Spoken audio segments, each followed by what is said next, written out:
Welcome back, everyone. This is lecture number 2.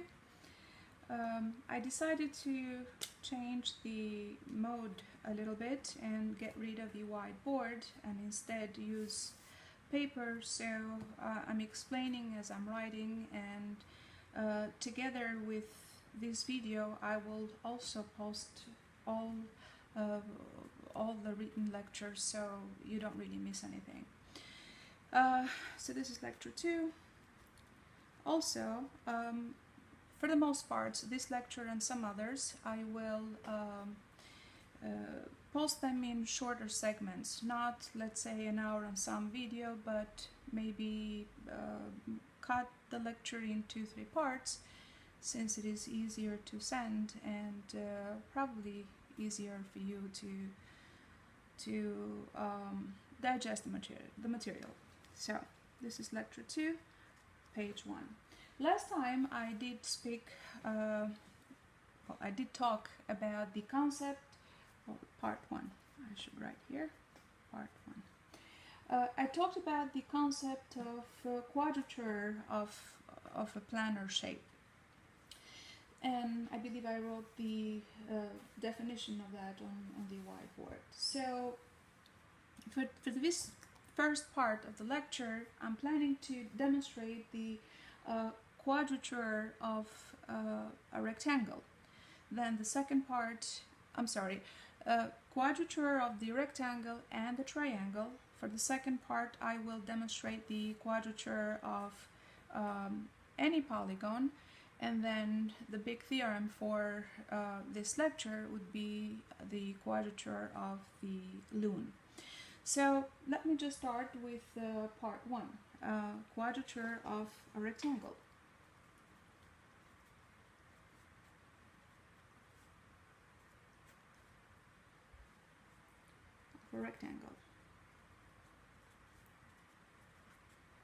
Before I move on with this, why was the quadrature of some planar shape appealing to Greeks? The idea is this: if you are able to square or make sure that a shape is actually quadruple, it means that you creating another square with the same area of your shape. So if your shape is complicated and you don't have a formula or you don't know how to find the area, if you can build the square with the same area, then it's very easy to calculate the area of a square. So that's basically the appeal of trying to make sure that lots of planar figures are actually quadruple. Alright, so we're starting with a quadrature of a rectangle. First we'll start with an arbitrary rectangle ABCD. So first we start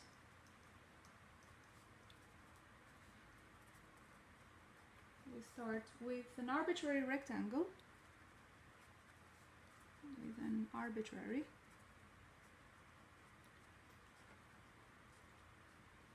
rectangle ABCD. So let me just draw that. This rectangle.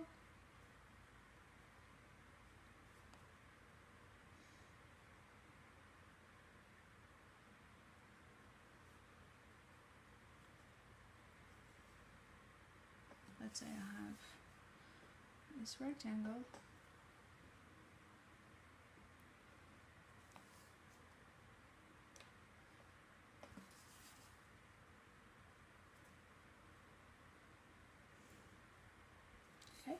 So that is my rectangle A, B, C, D.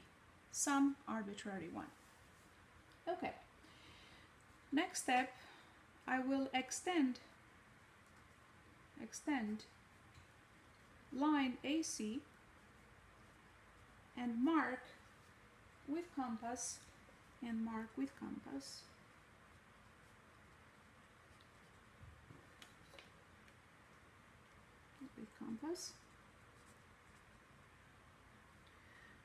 segment or line CE with the same length as that of the line CD.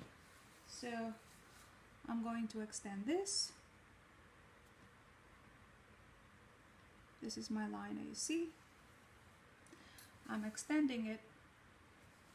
And here, using the compass, I will mark CD with the same, well, CE rather, with the same length as CE.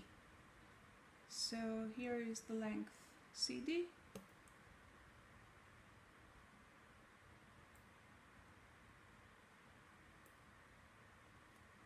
Okay, there I am.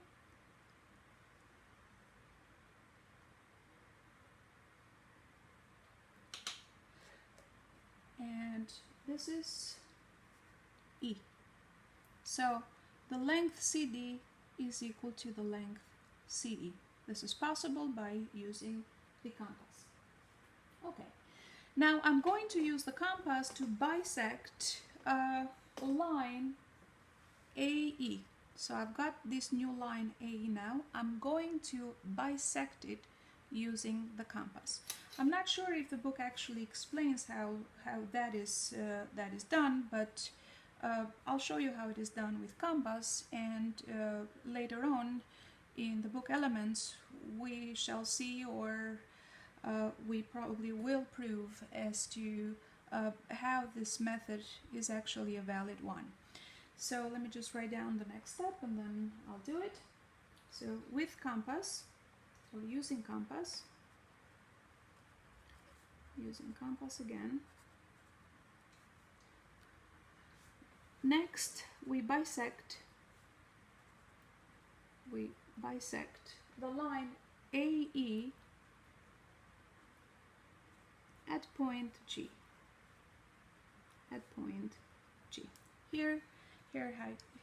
This is how you do it.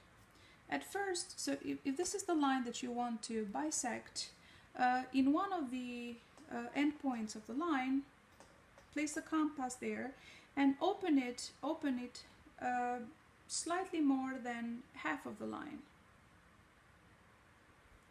So this looks like slightly more than half of the line AE. And what you do is you draw an arc here. And you do exactly the same thing, placing the compass at the other endpoint. A little bit more than half, as you can see. And you draw another arc.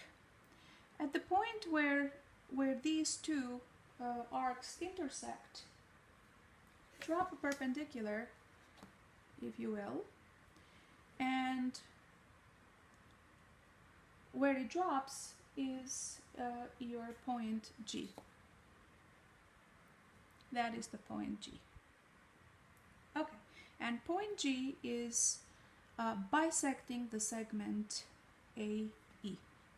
All right, great. Keep in mind that AG is equal to GE. It is also, why are these two equals? Because I just bisected the line.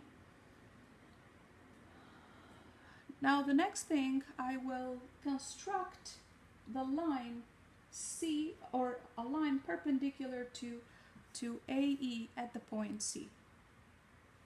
All right, so here's point C, and I want to draw a line that is perpendicular to AE.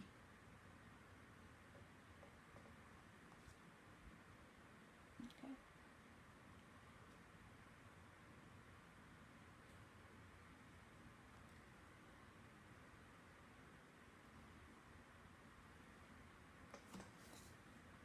Okay.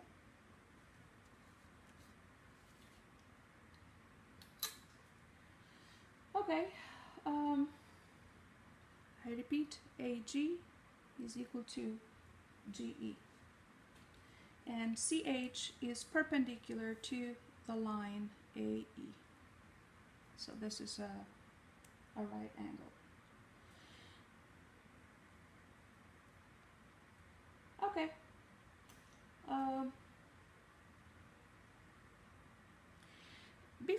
Before we go on, with center at C, not at C, I'm sorry, at G, with center at G, now we draw a semicircle. Before I draw the semicircle, let me clean my area up a bit from the previous arcs.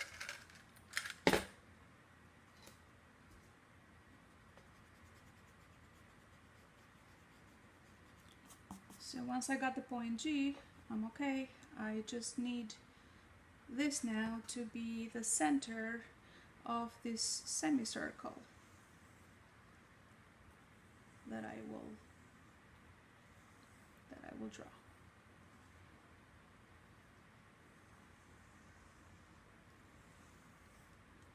Okay. Let me clean this up too. Okay, so that's the semicircle that let me just use the dotted line so you see where the semicircle is a little bit more clearly.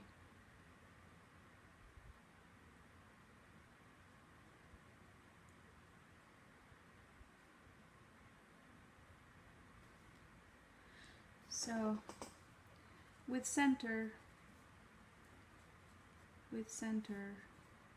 at G, draw a semicircle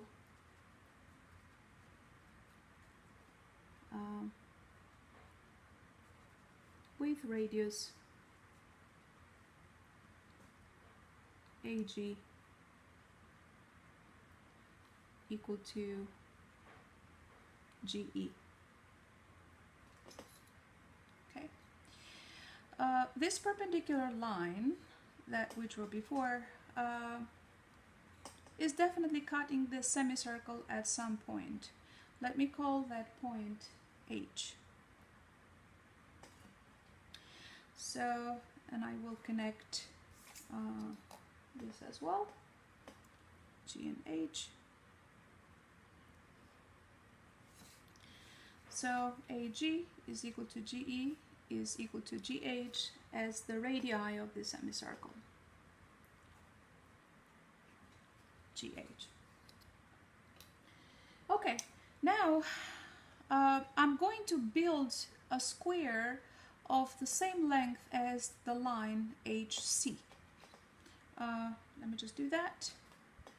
1, 2, 3, 4, 5, 6. 1, 2, 3, 4, 5. 1, 2, 3, 4, 5, 6. So here.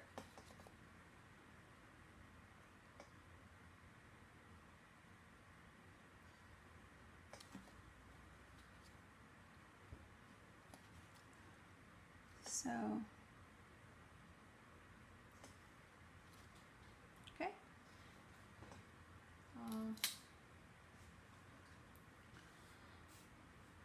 Next, construct square with side HC. This is the side HC, so this is the square that I constructed. Okay, so what is the aim here? So the aim is to prove the following: that area of the rectangle ABCD, area of rectangle ABCD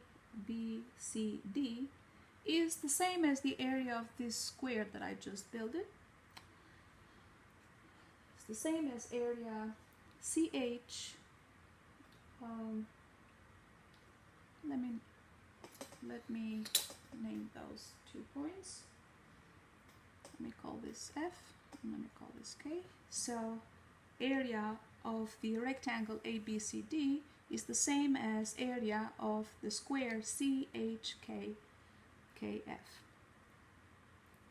This is what we want to prove, so let me mark them as red so you know that we are trying to show that these two areas are the same. Okay.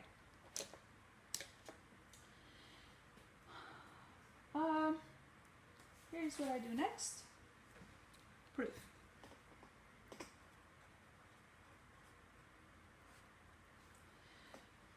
Denote the line HC. Denote the line HC to little c. So let's say equal to c, little c. Okay, not the same c as this. This is big C, this is little c. Okay, the line GC to be equal to little b.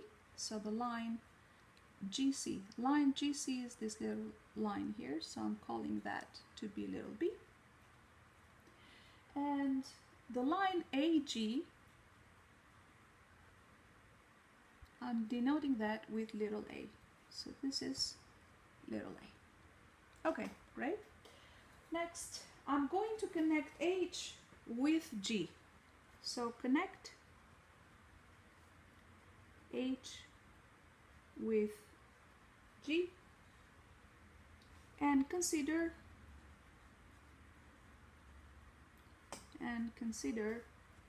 triangle GHC. Let me just do this. So I'm going to connect H with G. Well, I did that before. So I'm going to consider this right triangle GHC. Okay? Triangle GHC is right by construction. We made sure that HC was perpendicular to AE, which makes this a right angle, which makes this a right triangle. So by construction,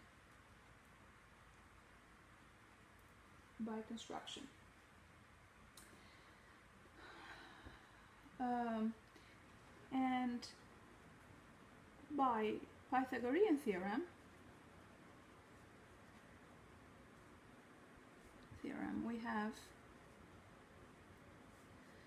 we have what? Let's see. We have a squared equals to, well, if this is a, this is also little a, of course, because AG is equal to GH as the radius of the semicircle. So if I'm denoting this a, then this is also of length little a. So by Pythagorean theorem, in this right triangle, we have that a squared is equal to b squared plus c squared. Let me write it down. We have a squared is equal to b squared plus c squared. So this implies that c squared must be equal to a squared minus b squared.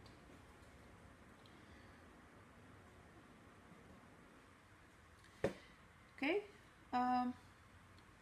Note also that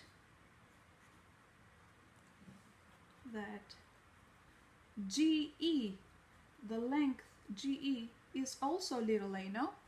Because AG is equal to GH is equal to GE as the radii of the semicircle. So this is A, and this length also is A.